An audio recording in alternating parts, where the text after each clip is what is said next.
welcome back to Marina Bay, everybody. It's now part 2 of our drivers' press conference. Closest to me, Yuki Tsunoda. Then we have Max Verstappen and Lance Stroll. Why don't we start with the reigning world champion, Max? I hope you're in good form. How are things? Good? All good.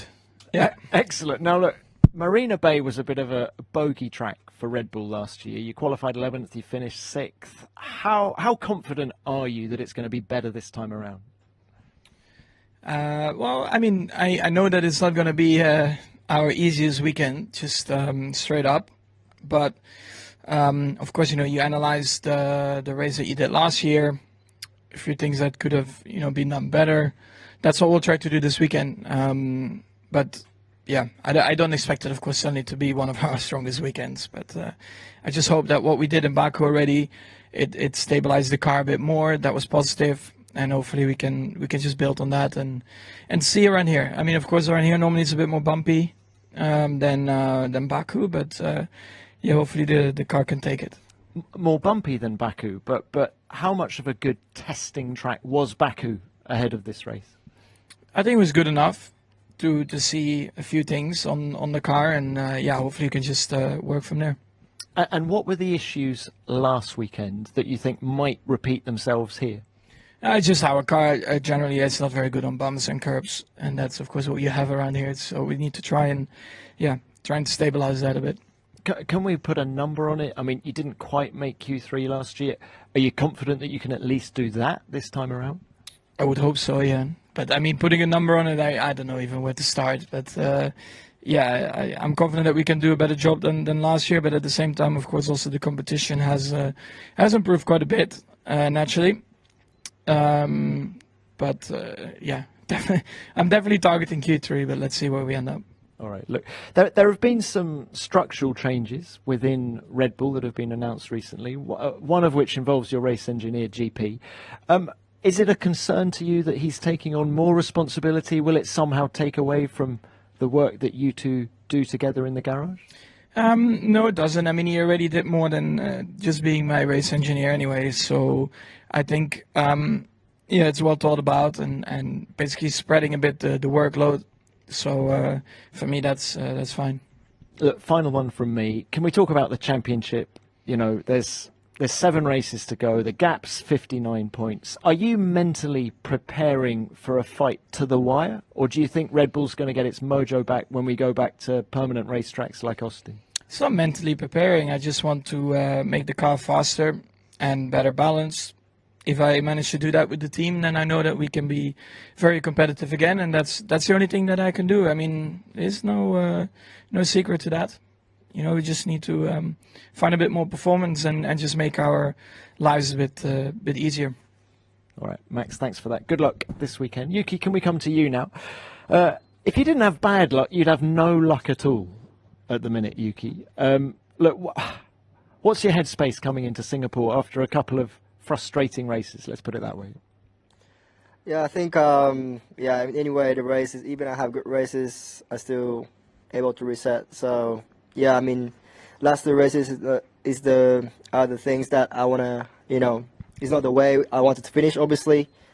But, yeah, I mean, I like Singapore track. So I'm trying to think positive way, There's a nice foods here, exciting track. It's going to be, anyway, very tough, physical, demanding race ahead of us. So, yeah, I'm still motivated and, yeah, aiming for high. Well, you haven't done many laps with the upgrades yet due to the various issues you've had in the races, but have you done enough to know that they're a step forward, and do you think they will have a positive effect on the car here?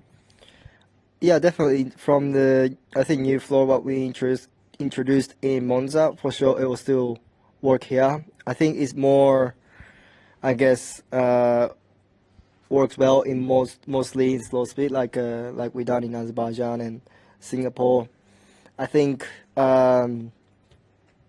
probably still need to look into it into more to Monza, for example. What I had, definitely I felt not really fully comfortable. Then more towards like high speed corners. So I'm not sure it will work, for example, in other tracks, but I feel definitely positive in Baku. And if you ask me, okay, now what are you gonna choose between new floor or old floor in Monza? If I'm going again, I'm not sure yet, to be honest. And probably I'll stick with the other floor maybe. Okay. Can we talk teammates now? There's a lot of speculation surrounding Daniel Ricciardo's future at VCarb. Do you get any say as to who your teammate is, and who would you like to be your teammate going forward? No, of course not. I can't say anything. I mean, I don't really. Yeah, I don't know. To be honest, it's just like speculation. I'm not sure anything. I don't know anything about it. So yeah, it's up to them. It's not up to me at all. I just have to focus to what I can do. Yeah. Can we focus on the incumbent, Daniel? What have you learned from him in the last 12 months or so? I definitely respect him a lot, especially like the things he have is the things I don't have. So especially like emotional control and like how he's able to like consistently being consistent to the team. I would say I'm a bit more probably emotional. For example, like if I have bad session, whatever. Yeah. For example, the quality of the feedback might be a little bit worse than usual, but he's very consistent, and I think he understood more about the car. Well, like he understood more about probably the situation and what things it will give positive to the teams exactly. So yeah, I learned a lot of things from him, and I'm still learning about that. And yeah, those things I'm definitely respect him. All right, thank you for that, Yuki. And Lance, if we could come to you now. Like Yuki, you've had a rough run in the last few races. Can we talk about the performance of the Aston Martin since the summer break? Do you feel relative to the opposition it's dropped a bit? I mean, compared to the beginning of the season, yes. I think we were, comfortably the best of the rest at the beginning of the year. I think the last few weekends we've been on the back foot, but looking forward to Singapore this weekend, see what we can do.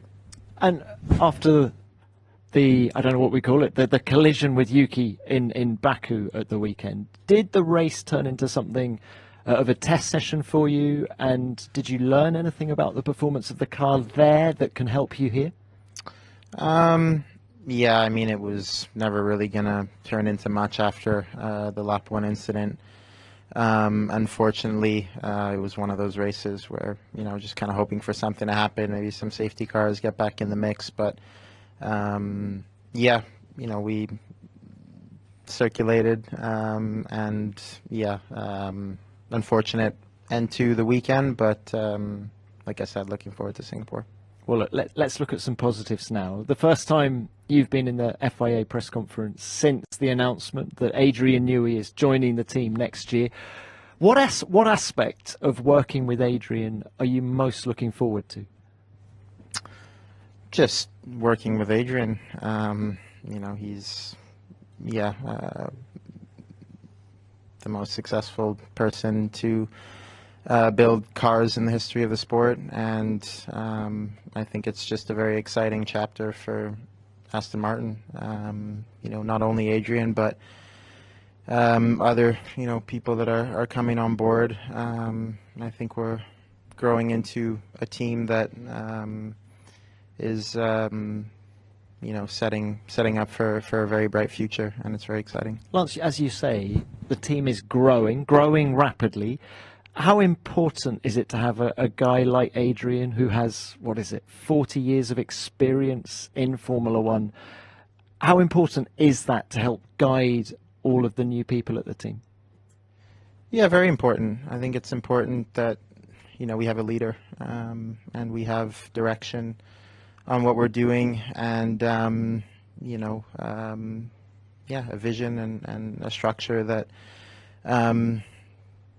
gets us to another level, and that's what we're in the process of doing. All right, look, final one from me, Lance. You didn't get to race here last year after the crash in quali. Just how much are you looking forward to getting back out there around the Marina Bay track? Yeah, it's a great track. I always enjoy coming back here. Aside from lap 55, 60 of the race, I think it gets pretty hot in there. But it's a great track. It's, like all the street circuits, a good challenge, close to the walls. Very intense in the cockpit. So looking forward to it. All right, best of luck to you this weekend as well. Right, let's open this to the broadcasters now. Who's first, please? Yeah. Hello, this is Roldan Rodriguez from DAZN Spain. A question to Max. Last weekend, for the first time of the season, your teammate was in front of you in qualifying, and then in the race and until the crash.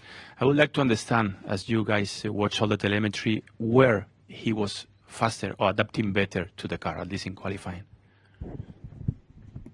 I don't know, man. Different setup. So as soon as I went into qualifying, I knew the car. Yeah, I tried to optimize the car all the time, and this time it didn't work out, so I knew that I was stuck with it.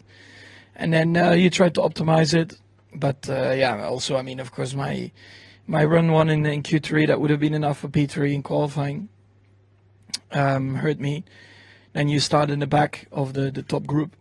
The balance was, of course, not there in the race. Then you get stuck behind two cars in the middle of the race, so you kill your tires. So, basically everything just went wrong from qualifying, and because the rules, of course, don't allow you to change anything on the car. You're stuck with it, and that's what happened.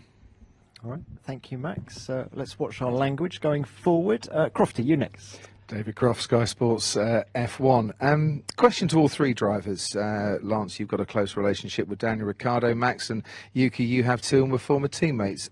Does Daniel Ricciardo deserve to stay in Formula One for next year? Max, why don't we start with you? Daniel's a great guy. I think he has proven himself as a great Formula One driver. He's a friend of mine, and I think in general, always being in this kind of position is never nice. But at the other hand, also, I don't think he has to feel sorry for himself. Sometimes, things maybe don't work out the way you want them in certain stages of your career, but you still have achieved a lot more than anyone could ever dream of in their lives. So even if this is, let's say, the last race or whatever, you can still look back at something amazing that not many people can achieve, and do something else maybe in life also. I mean, why not? Many more other race series or not. Maybe just chill back at the farm, have a lot of fun. I mean, he's a great guy, so for me, it doesn't really matter or not if you deserve to be here. A lot of people deserve to be here. Some don't deserve to be here. That's life also, in all kinds of sport. That's how it goes. Yuki? Yeah, I think same as Max. Yeah, like I said previously, I respect him a lot. And yeah, I mean, we see how it goes, but I like him. Obviously, we all want to see him racing as well. So yeah, it doesn't matter deserve or not, but the thing is we want to see. But yeah, like Max said, he achieved a lot of things as well at the same time. So let's see. Thanks, Lance. Yeah, I think most of it was said. Wherever he goes, if it's in the sport or outside of it, whatever the future holds, just wish him all the best. All right, thank you to all three. Next one, yep. Laurent Dupin, Canal Plus. Question for Max. McLaren is the only team having both drivers with 2 wins this season. Do you feel they are the strongest lineup, and do you feel that Oscar is overperforming for a second year in Formula One? Yeah, for sure. Oscar's doing a great job. Being in your second year, you're still learning a lot about Formula One and in general. Just he's doing a fantastic job also lately. He's really scoring the points also for the team. And yeah, they at the moment are very strong as a team. So it's now up to us to try and make it a bit more difficult for them generally, I think. But that starts with ourselves. We have to be better and make the car faster. That's what we're working on. But yeah, for sure, from Oscar's side, he's having a great run now. Thank you, Max. All right, Diego. Yep. Diego Mejia, Fox Sports Mexico for Max. Following up on Crofty's question, I mean, Daniel was a good benchmark for you in your Red Bull days as teammates. Are you surprised that he hasn't been able to make quite the impact back in the Red Bull fold? It's again very difficult to comment on these things because you cannot look within the team as well, right? I mean, okay, from the outside, maybe people always expect more or wish for more. It's just very tough, you know, in the midfield, I would say, you know, to have a great run of form also, but yeah, it's I don't know, like it's just I guess everyone hopes for more. I think also himself, right? You always want to be better. Literally, every year you want to become a better driver, and sometimes that works a bit better than other years. Sky Sports F1.